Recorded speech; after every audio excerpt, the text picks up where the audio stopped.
మనలో కొందరికి కొత్త కొత్త విషయాలు తెలుసుకోవాలి అని ఆతృతగా ఉంటుంది.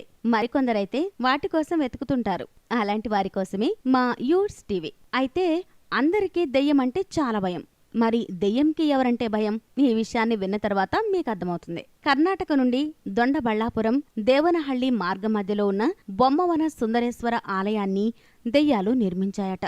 అసలు విషయం ఏమిటి అంటే 600 సంవత్సరాల క్రితం ఆ ఊరిలో దెయ్యాల బుచ్చయ్య అనే మాంత్రికుడు ఉండేవాడంట.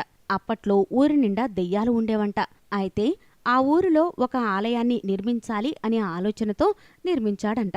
కాని ఆ ఊరిలో ఉండే దెయ్యాలు రాత్రికి రాత్రి ఆ ఆలయాన్ని ఊడదీశాయంట.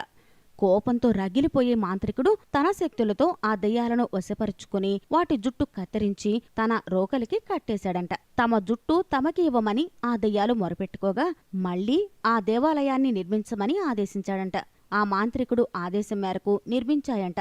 ప్రస్తుతం బంబావర వాసులు చెప్పే కథ ఇదే. కాని ఇప్పటి వరకు మనం చూసిన దేవాలయాల మీద దేవతల బొమ్మలు, శృంగార బొమ్మలు ఉంటాయి. కాని ఈ ఆలయం మీద ఆ దెయ్యాల బొమ్మలు ఉన్నాయంట.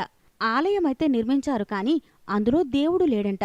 అయితే 50 సంవత్సరాల క్రితం గ్రామం శివారులో ఉన్న తాగునీటి చెరువు తవ్వకాలలో 8 అడుగుల శివలింగం లభించిందంట.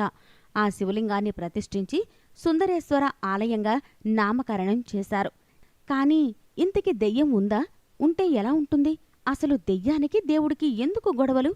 అసలు దెయ్యం మనిషికి కనిపిస్తుందా? అయితే ఎలా ఉంటాది? ఇలాంటివి నెక్స్ట్ వీడియోలో చూడొచ్చు. ఇలాంటి వీడియోస్ కోసం మా ఛానల్ని సబ్స్క్రైబ్ చేసుకోండి.